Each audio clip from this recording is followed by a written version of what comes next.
Hello and welcome to Firstpost Game Plan. We are joined today by Ayaz as we discuss India's Day 4 at the Olympics. Now, after a largely disappointing Day 3, India bounced back, so to say. The hockey team won. They defeated Argentina 2-1. Archer Atanu Das, India's only archer at the competition, played and won 2 rounds within an hour to reach the round of 16. And we had boxer Vikas Krishan also win his opening bout.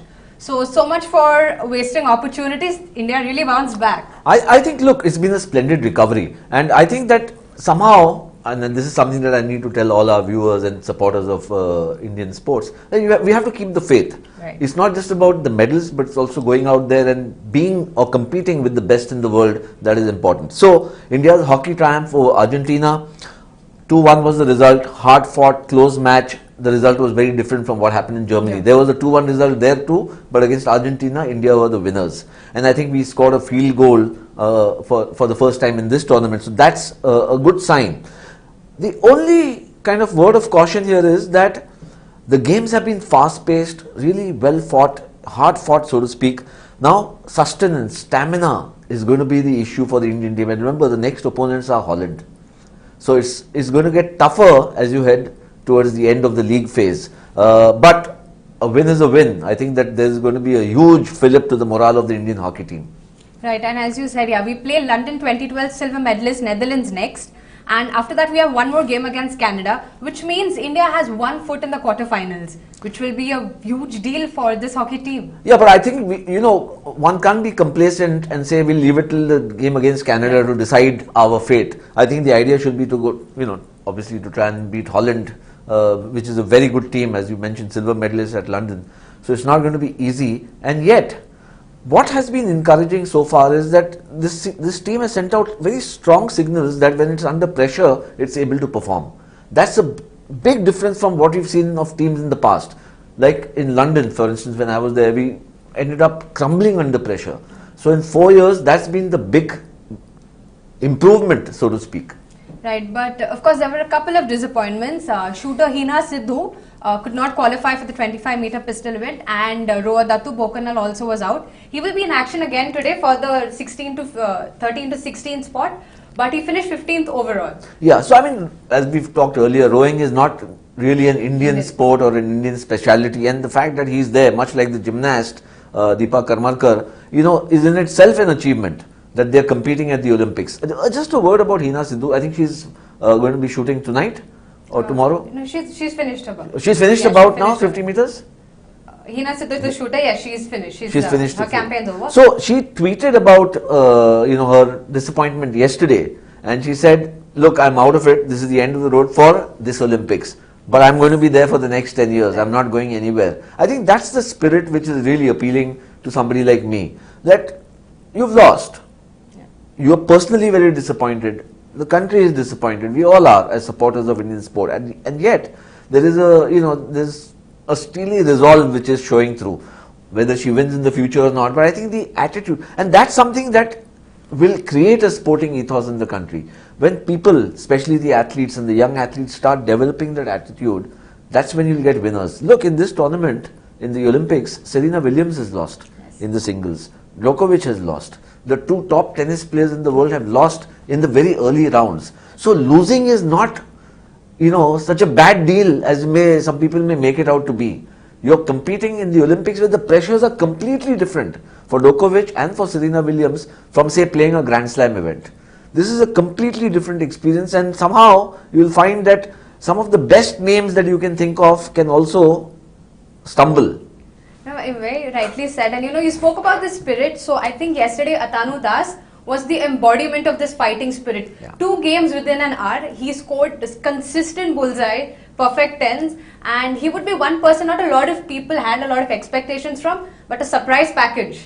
So it's, that's what the Olympics does. And I'm not talking of Michael Phelps who, when he steps into gets into the water, what the fate is going to be of the others. But a lot of athletes exceed themselves, exceed the expectations of their supporters, their best performances, because this is the Olympics. a lot of them crumble under the pressure because it is the Olympics. Both kinds of reactions you can get from athletes. Atanu Das falls into the former category where he's exceeded the expectations of everybody around him. When so many things are going wrong, you can get demoralized as part of the contingent, or you can raise yourself and stand out.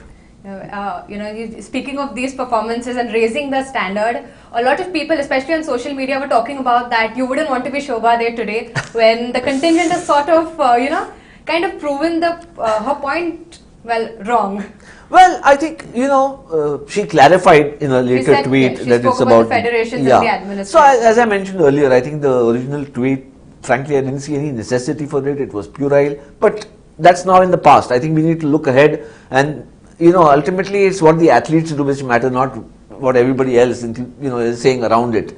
I think that there is the mixed doubles match coming up in tennis. Yeah. There's Sania and there's Rohan Bopanna who are going to be on the court. Is it tonight? It is tonight for us, Indian Standard Time. Yeah, at 12 midnight, and they are seeded 4th. They will be taking on Australia, Sam Stosur and John Pearce. Correct. So now this is a serious medal prospect. Bopanna and Sania have wanted to play with each other. Sania chose him as the partner, and therefore it's also now, it'll be telling on them that they must go out and put their best foot forward. So I think this is a distinct medal possibility. I don't know what color, but I hope that these two can deliver.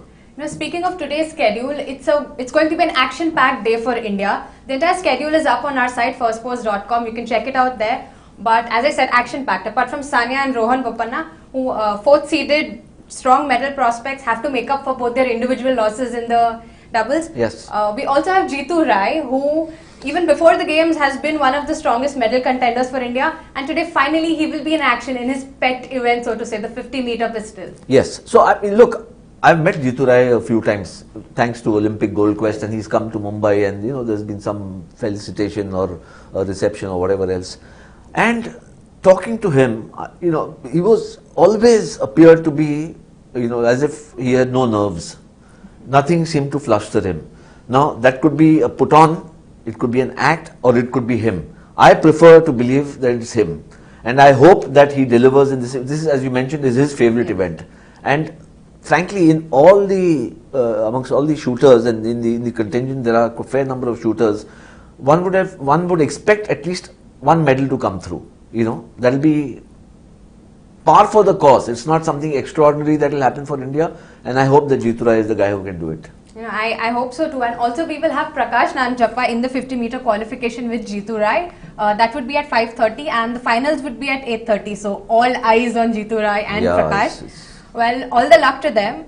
But we also have Sania Mirza and Rohan Bopanna. Let's talk a little bit more on the mixed doubles pair. As you said, yes, they wanted to play together. And the 4th seeding is strong. They need a couple of wins for a quarterfinal and then the semi-finals, which would assure them a medal. They need to start well. Both of them. Correct. Pratna Thombre. So that is not a very strong pair. Having said that, a defeat is something that you don't, it leaves a little sour taste in the palate. If they start off with a win, then I think they can go from strength to strength. But as we know, for tennis players, this tournament or the Olympics so far has been a minefield. So they need to be careful. Djokovic has lost, Serena has lost, So it's not been easy going even for the top-notch players. So being seeded 4. Do you think the little controversies and off-court incidents add extra pressure to Sania and Rohan's chances? They could. It could be playing on their minds. There's also Federer breaks with Stefan Edberg as a coach-player relationship. Year, right. And Andy Murray has a problem with his coach. When results don't come, there's such a high degree of expectation from each other, either from the coach or from the player, saying, I am not benefiting. And between two players, this is going to affect my ranking or my future. Then things start going. The pairing can go haywire, and I think that's what's happened with Martina and with Sania. Yeah, they've already announced their new partners. So after the Olympics, good luck to them with the new partners. Before that, we have a question from Devdutt coming in, who asks whether the Indian hockey team will be able to perform. Remember, they're coming from a loss against Great Britain. That was a 3-0 loss, which can be very denting on the morale. And they take on Australia. Against Australia, then all kinds of possibilities open up. But if they don't do, then I think that they'll be on the, on the back foot completely. Right, so that's another. To take his historic her third gold of the week, while American gymnast Simone Biles made a flying start to her bid for a record 5 Rio Olympic golds. Tennis star Serena Williams crashed out of what could be her final games. 31, and if I did, I was leaving everything in the pool.